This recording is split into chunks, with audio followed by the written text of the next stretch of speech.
नमस्ते, मैं पल्लवी पाटणकर, साइकोथेरेपिस्ट। मनोवेद में आप सभी का बहुत स्वागत है।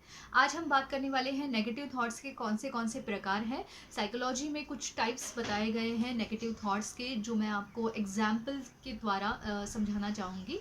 अगर वो हम समझने की कोशिश करेंगे तो निश्चित तौर पे हम अपने स्ट्रेस को मैनेज करना सीख लेंगे। वीडियो को मैं 2 पार्ट्स में डिवाइड कर रही हूँ। आज का जो पार्ट 1 है उसमें हम पहले जो 4 टाइप्स है उसको डिस्कस करेंगे और पार्ट 2 में अगले 4 टाइप्स को डिस्कस करेंगे। तो वीडियो को पूरा अंत तक देखते रहिए। सबसे पहला टाइप होता है ऑल और नथिंग। मतलब क्या कि कोई भी चीज़ आपके मन के मुताबिक जब नहीं होती है, उसमें आपको खुशी नहीं मिलती या उसमें आपको ज़्यादा तकलीफ होती है, तो आप उसका जो कंक्लूजन निकालते हो मन ही मन में, अननोइंगली आपको पता नहीं चलता है कि आप अपने आप को क्या बता रहे हो। तो उसमें आप अपने आप को ये बताते हो कि ये इतनी बुरी घटना है या इतनी बड़ी समस्या है कि अब इससे कुछ हो नहीं सकता। या अगर किसी ने आपको चीट किया है, आपका विश्वासघात किया है, तो आपको लगता है कि हमेशा मेरे साथ ऐसे ही होता है, हमेशा मुझे फेलियर आता है, हमेशा कोई मुझे तकलीफ़ देता है, कोई चोट पहुंचाता है, हमेशा मेरे मन के मुताबिक कुछ होता नहीं है। तो ऑल, नेवर, इस प्रकार के जो शब्द हैं हम ज़्यादा उसमें यूज़ करते हैं, कभी भी नहीं।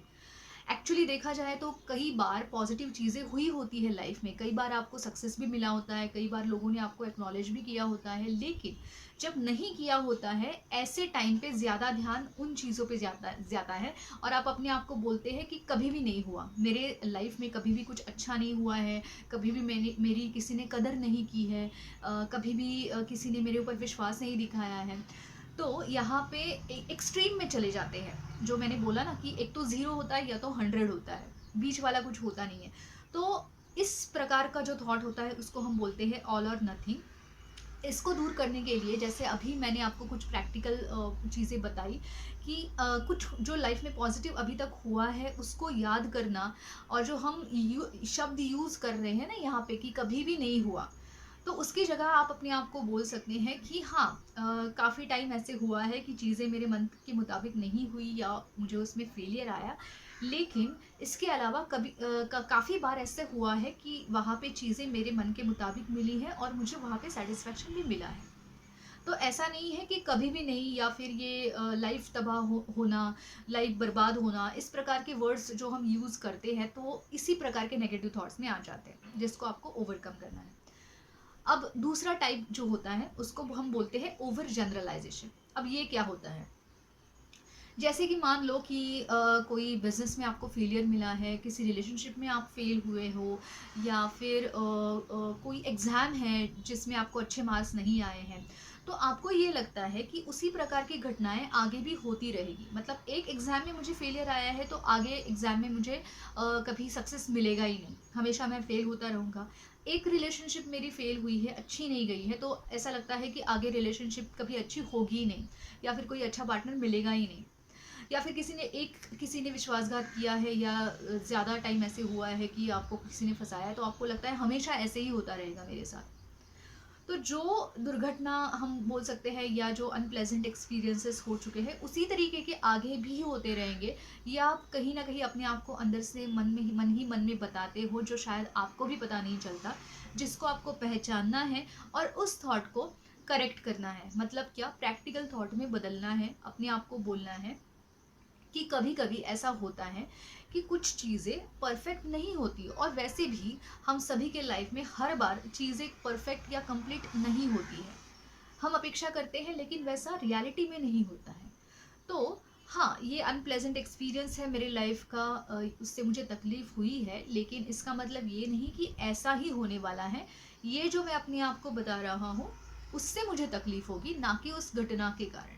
तो ये आपको अपने मन से वो उस विचार को ओवरकम करना है, उस थिंकिंग को ओवरकम करना बहुत ज़रूरी है।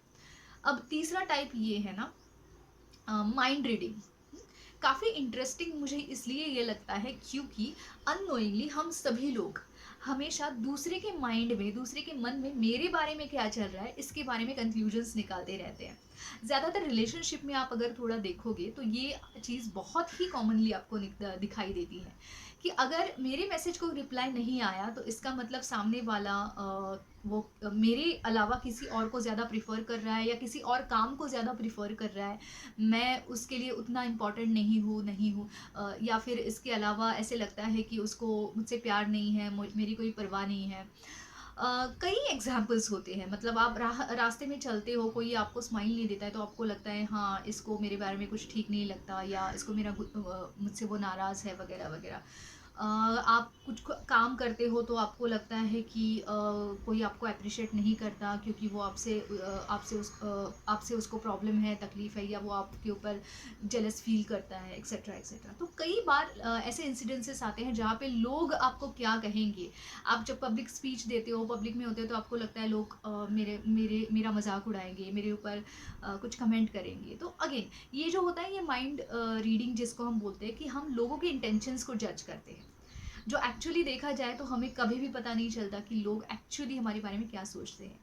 तो इससे अच्छा ये है कि वो हमारे बारे में क्या सोचते हैं, इसके बजाय अगर हम ये सोचेंगे कि मुझे क्या करना चाहिए या मुझे अपने थिंकिंग और बिहेवियर को कैसे करेक्ट करना चाहिए, तो वो आपके स्ट्रेस को डेफिनेटली कम करेगा। अब हम लास्ट टाइप पे आते हैं, वो है फॉर्चून टेलिंग। फॉर्चून टेलिंग में क्या होता है कि कुछ भी मेरे लाइफ में बुरा हो जाएगा।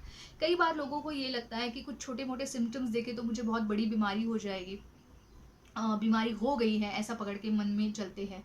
या फिर कुछ भी मैं जो काम करने जा रहा हूँ वो काम अच्छा नहीं होगा, मुझे अप्रिसिएशन कभी भी नहीं मिलेगा, या मेरे लाइफ में हमेशा मुझे फेलियर ही आता रहेगा, कुछ भी चीज़ बुरी हो जाएगी। इस प्रकार का जो एक असम्पशन होता है, कहीं ना कहीं अननोइंगली आप अपने मन में ये दोहराते रहते हैं ना, तो वो आपको करेक्ट करना ज़रूरी होता है।